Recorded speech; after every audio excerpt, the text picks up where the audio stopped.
You're watching Hot Ticket, your source for what's happening in the Hampton Roads. I'm your host, Michelle Seeger. The last time I was in front of the camera to promote the Arts Festival, I may have gone a bit overboard in my admiration. Looking back at that segment now from a calmer perspective, I regret nothing. When it comes to the sheer variety of awesome events, there is no beating the Virginia Arts Fest. And joining me on the show today is the director, Rob Cross. Rob, you got my back here, right? Yes, absolutely. It's a pretty great season so far. We've been Absolutely. First month of the festival went great. We've got a lot of great stuff for these last 3 weeks. And I mean, with the gorgeous weather out right now, there's so much neat stuff to do outside. We have some of our most enjoyable outdoor events still in front of us. One of my favorites is the air show, which we were talking about a few minutes ago. It combines two great things. If you have any interest in flight, there's these amazing historic planes out at the Aviation Museum.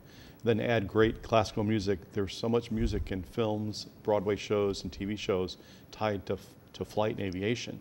So we've been doing this spectacular event. This is the third year where you get to hear the full Virginia Orchestra playing. And you're sitting there on the lawn, having a picnic, glass of wine, and then these beautiful historic planes flying over the stage. It's a pretty cool event. I mean, how just cinematic and huge. But even on a smaller scale, something like the Strange Fruit, I mean, that is so neat. Tell us about that. Well, we've really aimed this year to kind of take the festival to the community, because we do these great events in concert halls, but we wanted to make the area and the cities feel more festive while the festival is going on. So we're doing some interesting things. Like on several of the weekends, we're doing these big projections on buildings right before and after performances.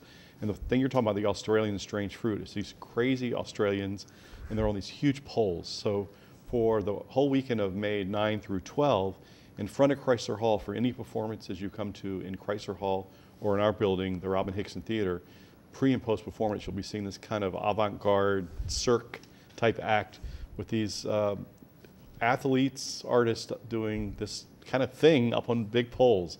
It's on the cover of this year's brochure, so it's really caught people's attention. Absolutely, and it's so cool looking. Yeah. Now, speaking of outside, there's something in the Botanical Garden this year? Yes, it's their 75th anniversary, and so they asked us to partner with them. So this kind of perfect thing fell in our lap. There's a really amazing local band who's kind of broken big, The Last Bison, and they just have a new national release CD. So we're going to be doing a concert with them in the Botanical Gardens. And I don't know if you've ever been to a concert in that space. It's really pretty magical. So that will be May 19th. May 19th. Yeah. So that concert's selling really, really well. So if you want tickets, I would encourage you to get those soon. Absolutely.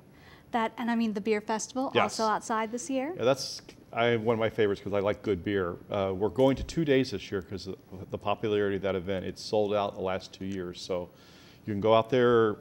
Beautiful area there on Town Point Park, right in downtown Norfolk. We've got over 100 microbrews, great food, some great music, and just kind of relax and have a good afternoon and taste some beers and hang out with friends. Doesn't seem like there's a way to lose. No, really. no. I mean, one of my goals is if you have any interest in the arts or entertainment, if you thumb through the festival brochure, you'd be hard pressed to not find at least one thing that you'd be interested in. Absolutely. Yeah. And if you're like me, you're circling almost every page. Well, it's funny, some of our donors and subscribers say, you know, the problem is I've got a full-time job and I can't make all these things. There's too much stuff happening in a short period of time. But, you know, we're trying to put Hampton Roads on the map as an arts destination, and I think we've really come a long way to do that. Absolutely. Now, I mean, stuff like the Indigo Girls. Yeah, a little Audra different McDonald. this year. We've kind of like a little fringe festival going on. The Indigo Girls wanted to play with symphony orchestra, so this is a new thing for them. So you get to hear this, you know, great rock band that's been around for a while in a different way with full orchestra on stage. I didn't know that. So that's really selling really well. I can imagine. Audra McDonald's one of my personal favorites. She's an amazing singer, one of the most popular, successful Broadway singers today. She was the most recent star in that new production of Porgy and Bess on Broadway. I think she won a Tony Award for that. So she'll be doing one concert of the American Songbook in the Historic Attics Theater. And I had a chance to see her at Lincoln Center Festival last year, and it's mesmerizing. She has this gorgeous voice, you know, looks great on stage. Some of you probably know her from her TV career also, because she's in the private practice. So, I mean, honestly, there's got to be something that tickles your fancy. There's still so much to experience in the Arts Festival. Don't miss anything. Call 282-2822 or visit vafest.org for more information. For Hot Ticket, I'm Michelle Seeger.